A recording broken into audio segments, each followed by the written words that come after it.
नमस्कार, बहुत स्वागत है आपका। आप देख रहे हैं स्वराज एक्सप्रेस। मैं हूं आपके साथ राघवेंद्र। रुक करते हैं अब खबरों की ओर। कांकेर नारायणपुर सीमा क्षेत्र में नक्सलियों के खिलाफ चलाए जा रहे अभियान के दौरान एक बड़ा हादसा हुआ। सुरक्षा बल जब नक्सलियों के छिपाए गए डंप और आईडी को निष्क्रिय करने की कोशिश कर रहे थे, तभी अचानक हुए विस्फोट में डीआरजी के 4 जवान शहीद हो गए।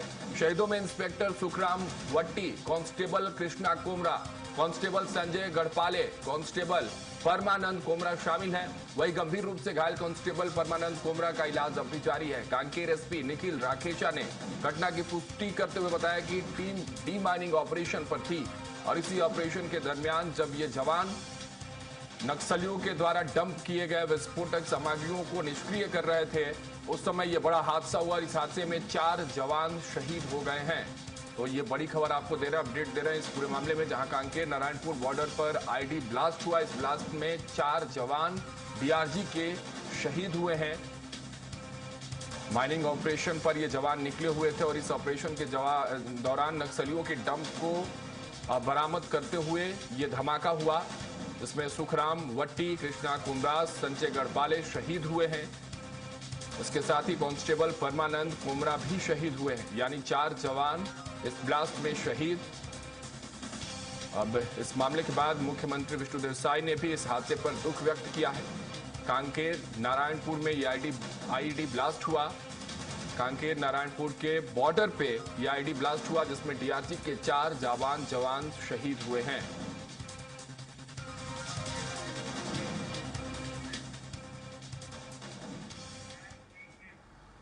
तो छत्तीसगढ़ के सीएम विष्णुदेव साय ने कांकेर नारायणपुर सीमा क्षेत्र में डिमाइनिंग अभियान के दौरान हुए आईडी विस्फोट में 4 डीआरजी जवानों के शहीद होने पर गहरा दुख जताया है। उन्होंने सोशल मीडिया पोस्ट के जरिए शहीद जवानों को विनम्र श्रद्धांजलि अर्पित की और घायल जवान के शीघ्र स्वस्थ होने की कामना की।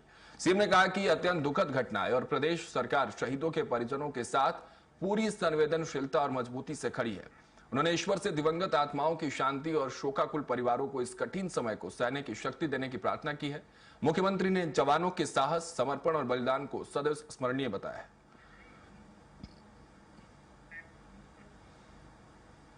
तो देखिए ये पोस्ट, जिसके माध्यम से कांकेर नारायणपुर सीमा क्षेत्र में डिमाइनिंग अभियान के दौरान जो आईडी विस्फोट हुआ, जिसमें डीआरजी के 4 जवान शहीद हुए हैं, उन शहीदों को विनम्र श्रद्धांजलि अर्पित करते हुए उन्होंने पोस्ट किया और प्रार्थना की है कि इन दिवंगत आत्माओं को जो है वो शांति प्रदान हो और उनके परिवार को इस समय बल मिले। ईश्वर से उन्होंने प्रार्थना की कि दिवंगत आत्माओं को शांति प्रदान करे और शोक संतप्त परिजनों को इस असहनीय दुख को सहन करने की शक्ति दे।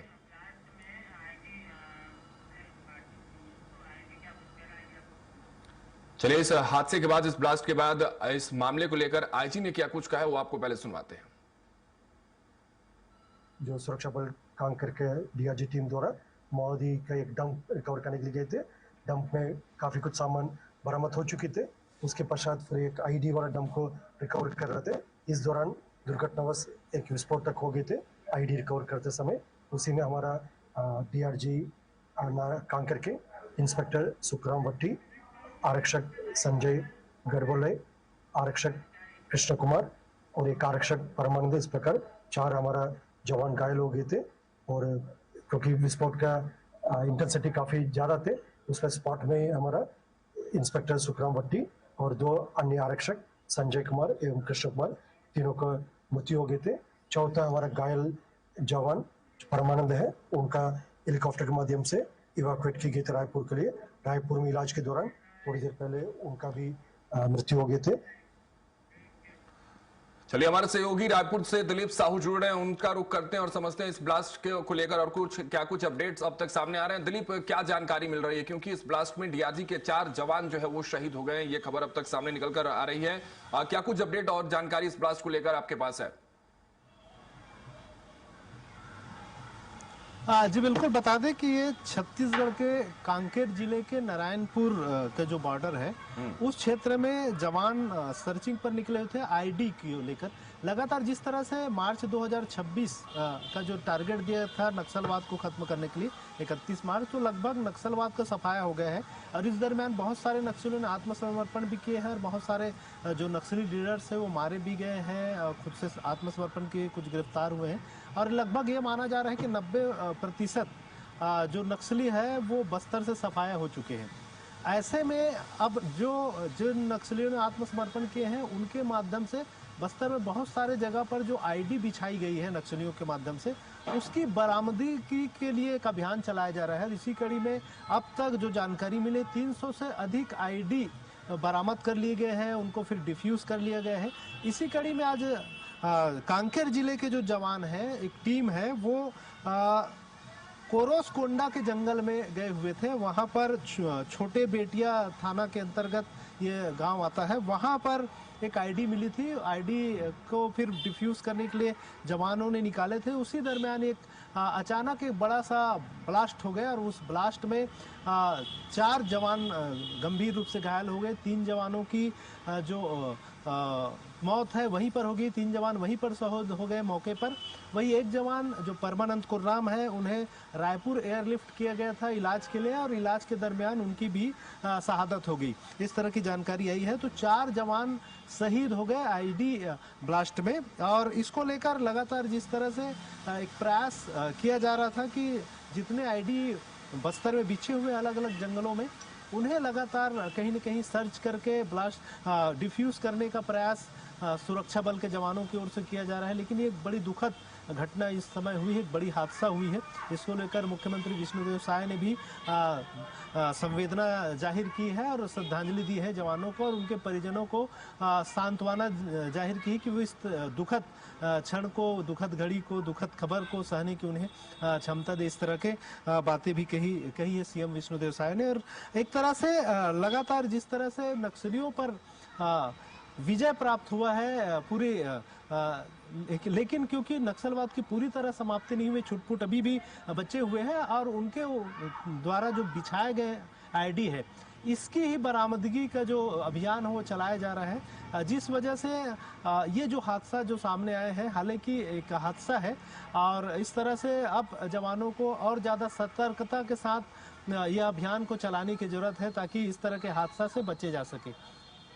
बिल्कुल दिलीप, ये हादसा अपने आप में दुखद जरूर है और वो हम पोस्ट भी दिखा रहे हैं किस तरह से मुख्यमंत्री विष्णुदेव साय ने भी इस पर दुख जताया। लेकिन प्लानिंग क्या है? देखिए, क्योंकि अब एक दौर था छत्तीसगढ़ में दिलीप, जब नक्सलियों के साथ लड़ाई लड़ते थे जवान, उसमें उनकी जाने जाती थी। लेकिन अब उसके बाद जो ये अभियान जिस तरह से चलाया जा रहा है, डिफ्यूजिंग को लेकर, डिमाइनिंग को लेकर, तो क्या इस तरह की प्लान, क्योंकि बीच में बात हुई थी जो आत्मसमर्पित नक्सलियां हैं उनसे बातचीत होगी कि उन्होंने कहां डंप किया है, तो शायद इस प्रोसेस से वो ज्यादा इजिली ये काम हो सकता था और इस तरह से जवानों की जान भी ना जाएंगी। उस प्रोसेस में क्या इस बातचीत को, इस रेखा को भी रेखांकित करने की कोशिश सरकार कर रही है जवानों की सुरक्षा के लिहाज से देखते हुए?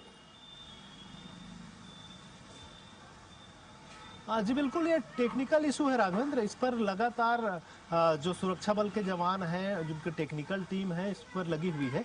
हालांकि जो बातें सामने आई हैं, क्योंकि जंगल का इलाका है और जंगल के बहुत सारे अंदरूनी क्षेत्र होते हैं जहां पर नक्सली तमाम चीज़ों को, आईडी को जो लगाए हुए हैं और बहुत सारे जो नक्सली, जैसे एक पापा राव नक्सली जिन्होंने आत्मसमर्पण किया, उनसे भी जब जानकारी ली गई, उनसे बात की गई, तो उन्होंने कहा कि जंगल में बहुत सारे जगह पर आईडी लगाए गए हैं, लेकिन उन्हें खुद नहीं मालूम कि कहां कहां लगे हैं। उनके क्षेत्र में कुछ आईडी जो उनकी जानकारी में लगाए गए थे, उनकी जानकारी उन्होंने उपलब्ध कराई है। लेकिन इसी तरह क्या है, अलग अलग क्षेत्रों में जो आईडी बिछाई गई है, लेकिन जो आत्मसमर्पण करने वाले तमाम जो नक्सली थे, जो अब मुख्य धारा में लौट चुके हैं, उनकी भी जानकारी में सही तौर पर नहीं है। लेकिन जो अंदाजन बताए जा रहे हैं कि यहाँ पर हो सकता है, उसके हिसाब से सर्चिंग करके उन आईडी की बरामदगी की जा रही है। हालांकि इसमें बड़ी सफलता भी मिली है। 300 से अधिक आईडी बरामद किए गए, उसे डिफ्यूज किए गए हैं प्रॉपर तरीके से। ये आईडी भी जो जानकारी मिली है इसके अनुसार से बरामद कर लिए गए थे। डिफ्यूज करते वक्त ही ये बड़ा ब्लास्ट हुआ है, ये बड़ा हादसा जो हुआ है डिफ्यूज करते वक्त हुआ है। तो कहीं ना कहीं इसमें टेक्निकल थोड़ी सी चूक हुई होगी जवानों की ओर से, जिसकी खमियाजा इस तरह से हमें भुगतना पड़ा। 4 जवान शहीद हुए हैं। तो कुल मिलाकर इसमें थोड़ी सी और टेक्निकल टीम को या एक्सपर्ट की टीम को शामिल करने की जरूरत है कि इस तरह से, क्योंकि जंगल का इलाका है और जहां पर भी आईडी जमीनों पे लगाए गए हैं, दफन किए गए हैं, वो वैसे जगहों की सही पहचान हो और उसको डिफ्यूज के लिए प्रॉपर एक ट्रेंड टीम के माध्यम से ही इसको डिफ्यूज कराया जाना चाहिए। ठीक है, यानी टेक्निकल एक्सपर्ट्स हो, टेक्निकल गाइडेंस हो, उसके अंडर डिफ्यूजिंग का काम हो तो शायद ये ऐसी तस्वीरें सामने ना आए, लेकिन अभी जो ये खबर सामने आई वो वाकई दुखद है, जिस पर मुख्यमंत्री ने भी दुख व्यक्त किया। फिलहाल बहुत शुक्रिया दिलीप, हमारे साथ जुड़ने के लिए, तमाम जानकारी आपने साझा की।